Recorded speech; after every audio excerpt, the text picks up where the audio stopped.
And for those of you that want to know the tariffs, you've been hearing about tariffs, we're taking in almost $2 billion a day in tariffs, $2 billion a day.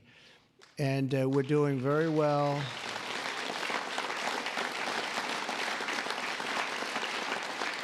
And we're doing very well in making, I call them tailored deals, not off the rack. These are tailored, highly tailored deals.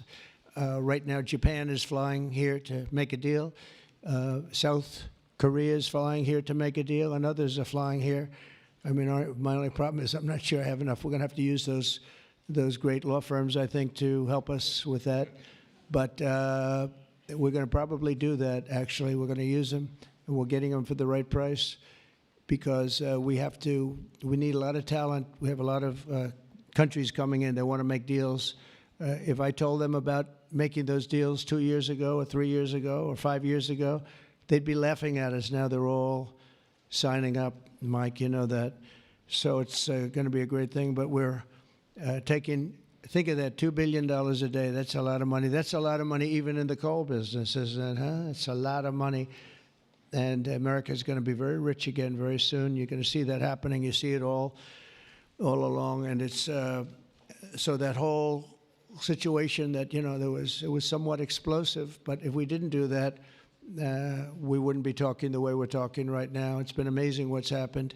Sometimes you have to mix it up a little bit, but we've had great consideration. We've had talks with many countries, over 70. They all want to come in. Our problem is can't see that many that fast. But we don't have to because, as you know, the tariffs are on, and the money is pouring in at a level that we've never seen before.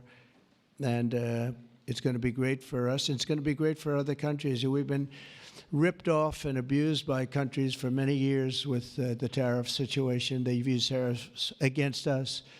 We didn't use tariffs against them or in any way. I mean, we just didn't use them of any monumental proportion.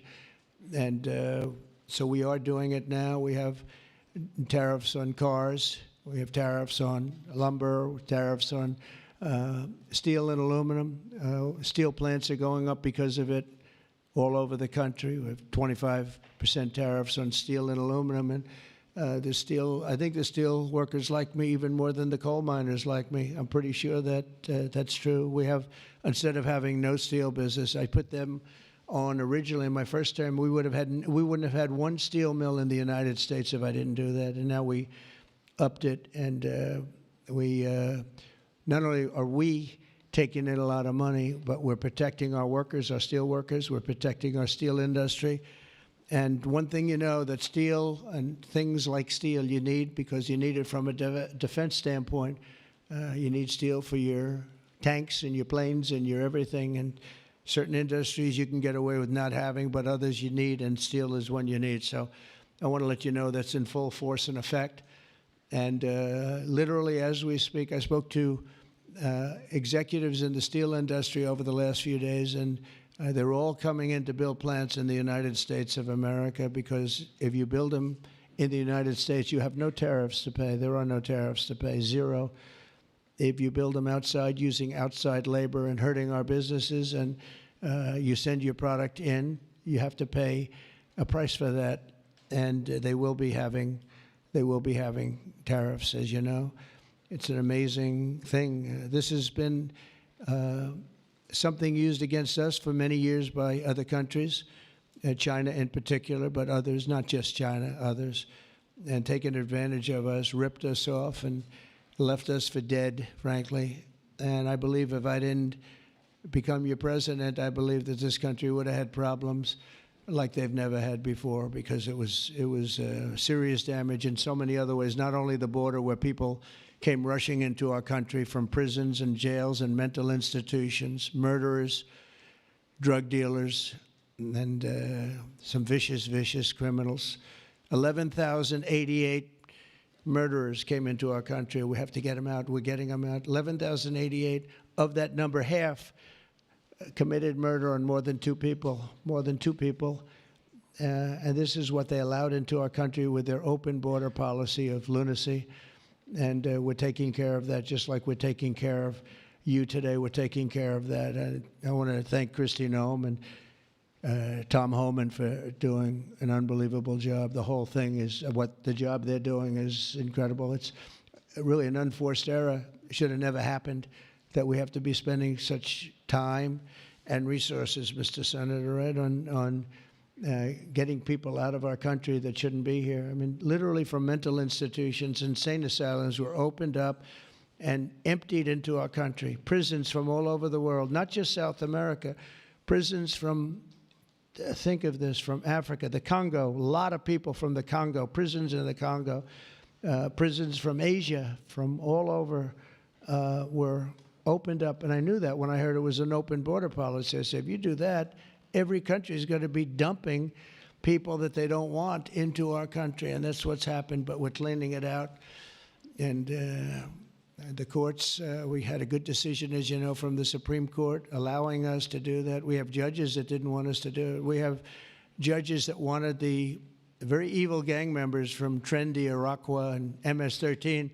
They didn't want them taken out of the country and put in very powerful prisons. When you look, you've all seen those clips, pretty amazing clips.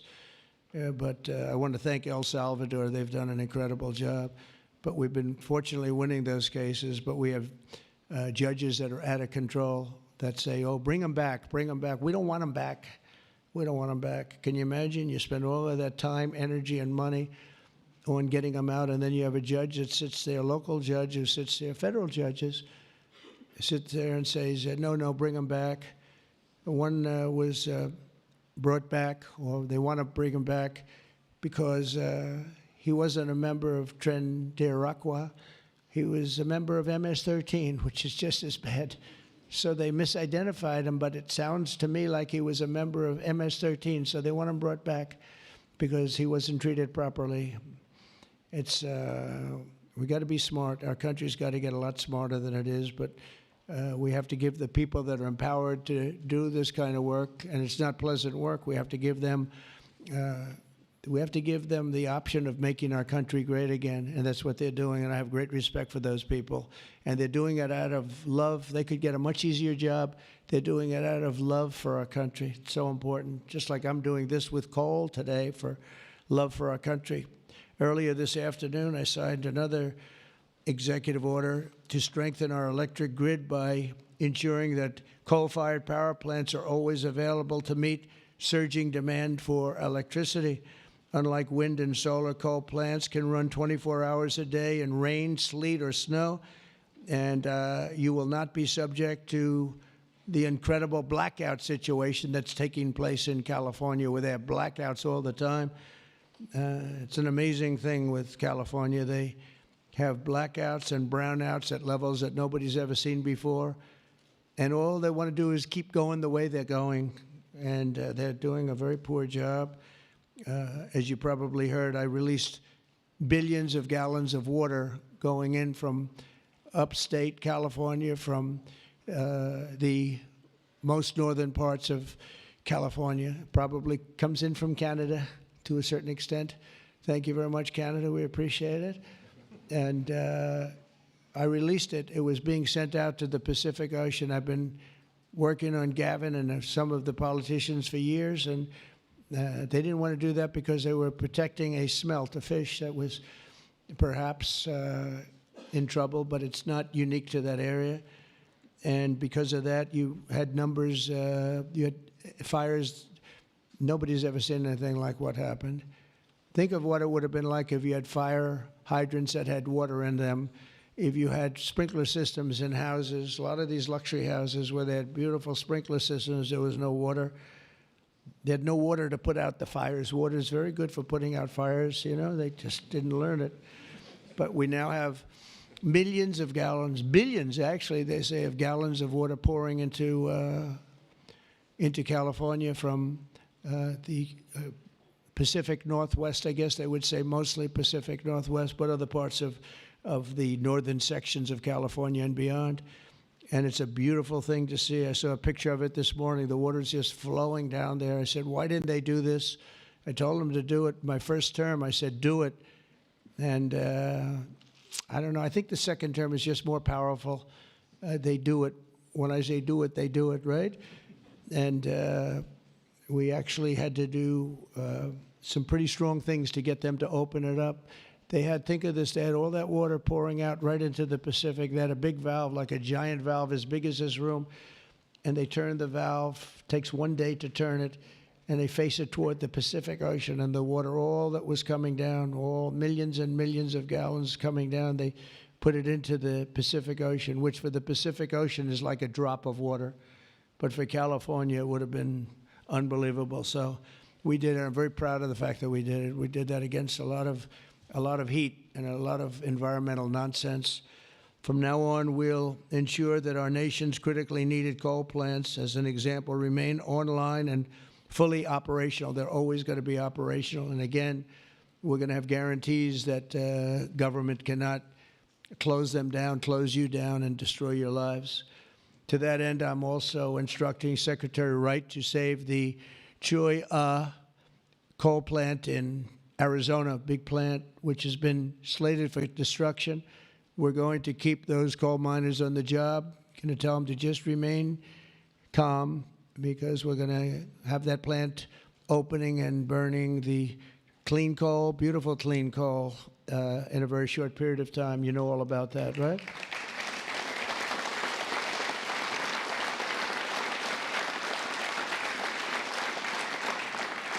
That's a big one. As part of our historic deregulatory efforts this afternoon, I'm also granting immediate relief to 47 companies operating 66 coal plants, very big ones all over the country, recusing and making them available for coal production almost in the immediate future. But we're going to be crushing Biden-era environmental restrictions. These are restrictions that made it impossible to do anything having to do, frankly, with energy, even beyond coal. It's really beyond even coal. We have clean air, we have clean water, and now we have clean coal.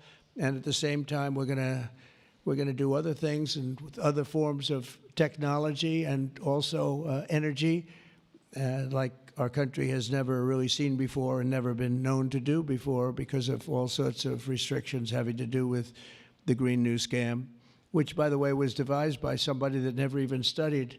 You know that? They never even studied anything to do with the environment. It was a young congresswoman.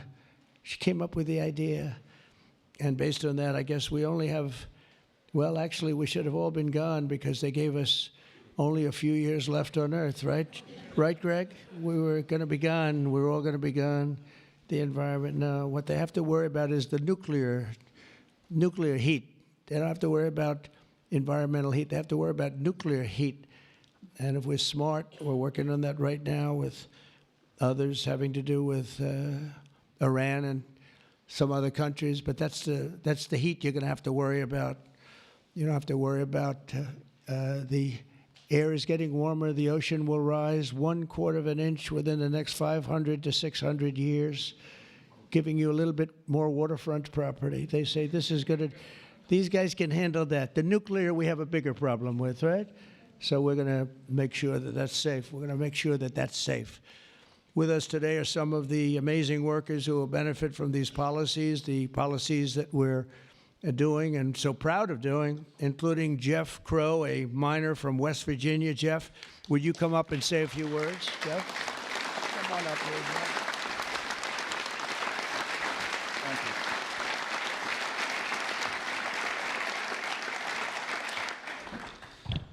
Good afternoon, Mr. President. I want to first thank you for having me and my fellow miners here. It is an honor and a privilege to be a part of today's events. I believe this past November that America clearly spoke about what we wanted for our country. It is reassuring for Americans to have a president in office who will truly put the United States of America above all else. Thank you.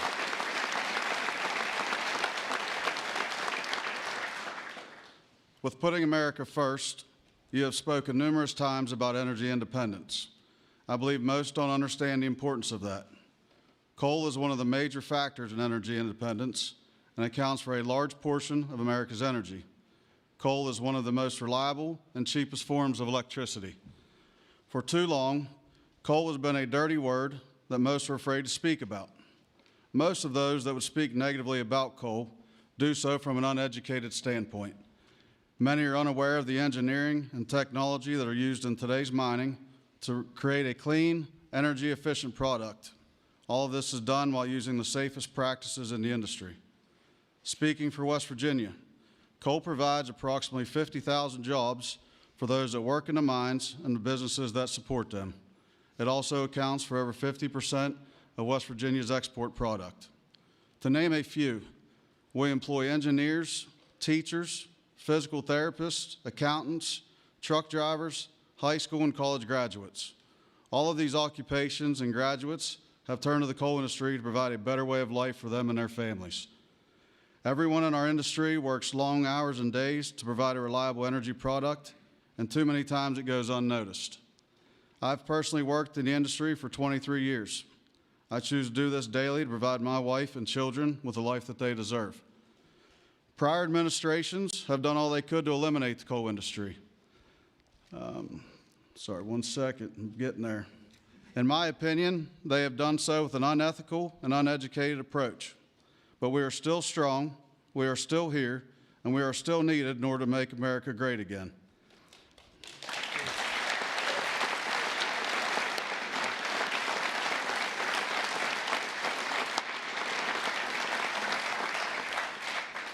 Having a president and an administration that understands the need and importance of coal is more than appreciated. It gives the industry a form of reassurance to know that we have a president in place that supports us. From my family to the over 3,000 employees of ACNR, and for the coal companies, miners, and businesses throughout our great country that rely on the coal industry, we say thank you for your continued support.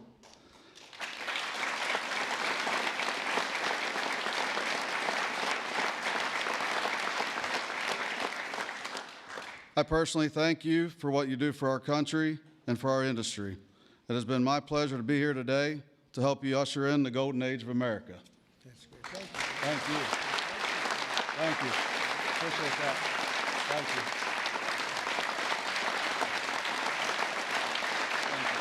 Thanks, sir.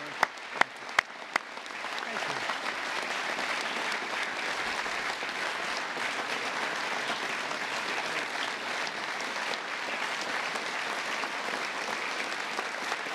you. You did a good job. Let me have that speech. I want to have that. Yes, sir. You know, I had a couple of good lines in there when I came up. No, actually, what I want to do, I'm going to sign it for you because I mean, he worked hard. Look at it, and look how good his eyes must be to read that. I lost it once.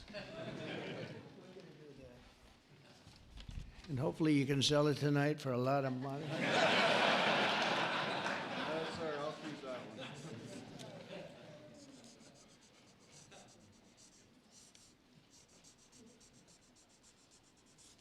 That's great. Thank you very much.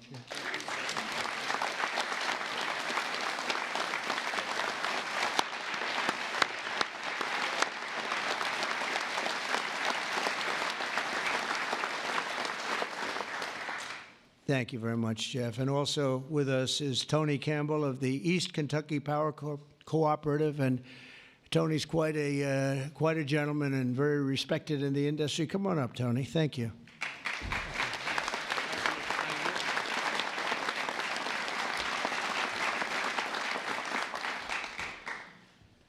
Mr. President, on behalf of East Kentucky Power Cooperative, the National Rural Electric Cooperative Association, and electric cooperatives across this America, thank you for your leadership to restore American energy dominance.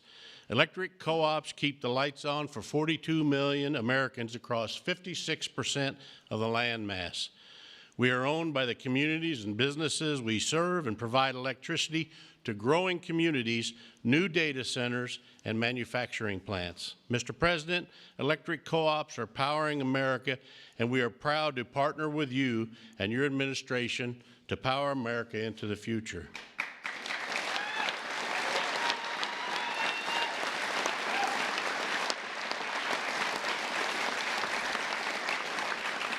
Our electric cooperatives in Kentucky understands the importance of reliable, affordable, and American-made energy, especially coal and natural gas.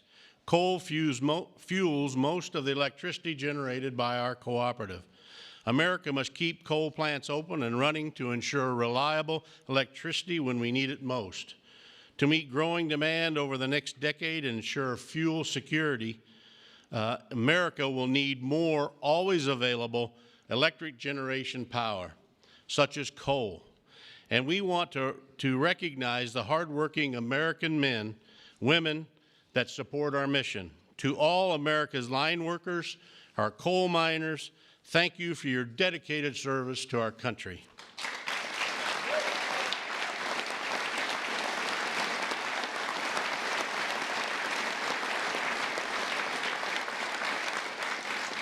Affordable and reliable electricity is a cornerstone of our economy, especially American manufacturing. However, too many government leaders have pushed policies that have made our electric grid significantly less reliable and our energy too expensive. That begins to change now.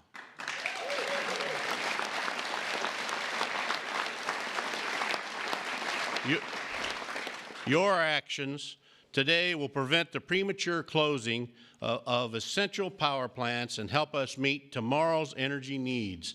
And they will help us continue to deliver reliable, safe, and affordable electricity. Mr. President, thank you in particular for providing immediate, much-needed relief from the Biden EPA regulations that would force the shutdown of critical coal units.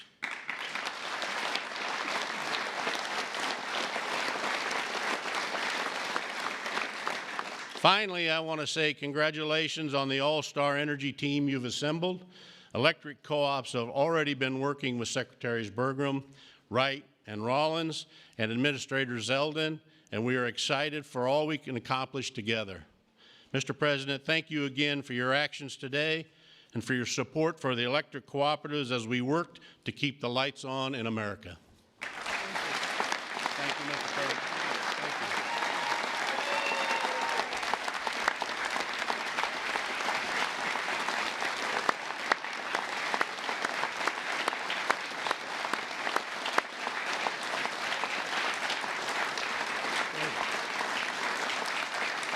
Thank you, Tony.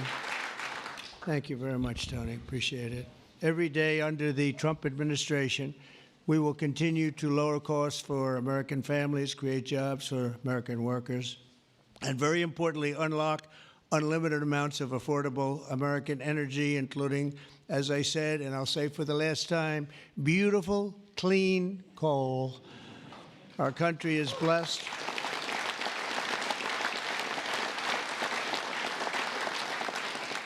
Our country is blessed with the most abundant natural resources on earth, as nobody has what we have. And we're going to use it, too. We're going to use it in a very responsible way. Together, we're going to tap that magnificent potential to give our people the glorious future that they deserve, better than they've ever had in the past. I mean, they had a good future. A little, if you look 20 years ago, they thought they had a good future, and it was ripped away from them, torn away from them with nonsense.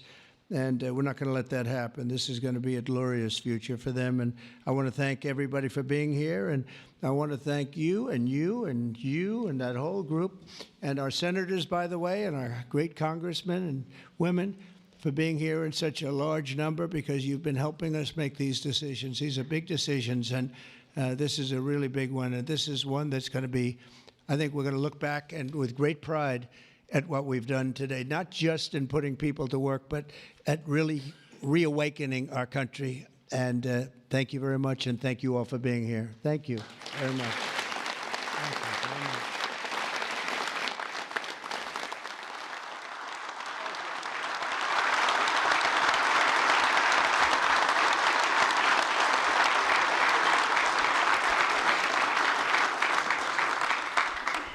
Come on up. Mr. President, Yes, who's first one? we have 4 items prepared for your signature this afternoon, sir.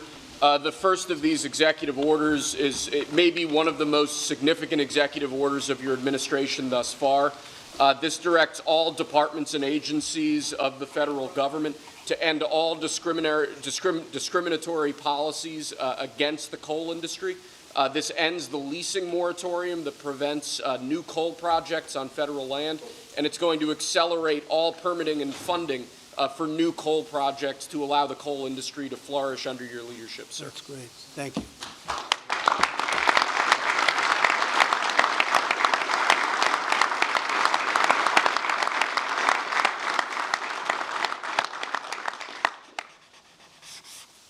Okay.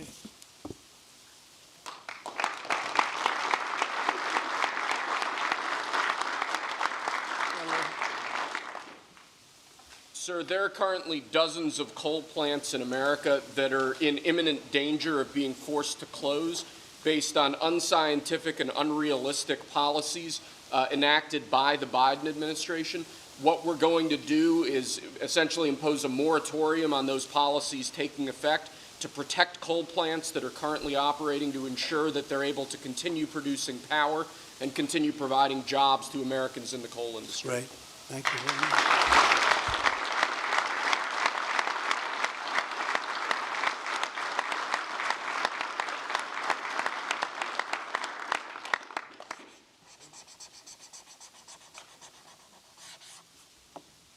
Okay.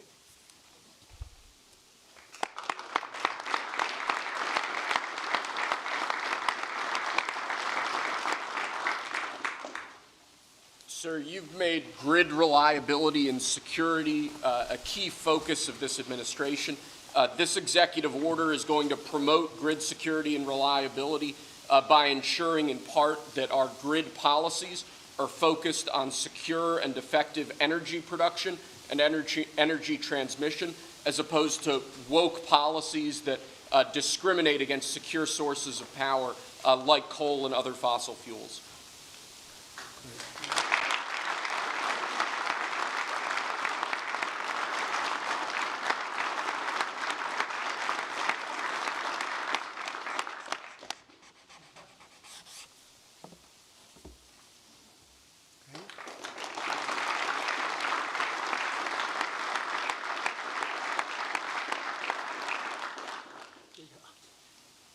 Lastly, sir, one of the biggest problems we have in this space is Democrat states, radical leftist states, enacting policies and enacting an agenda that discriminates against coal, against secure sources of energy.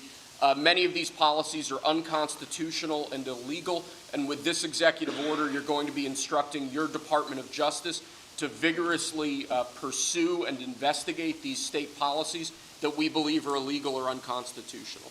Good. Thank you.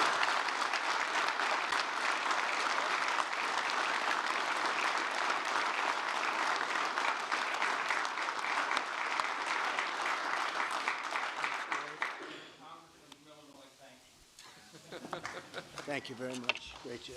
He went to Harvard when Harvard was good. It was a while ago.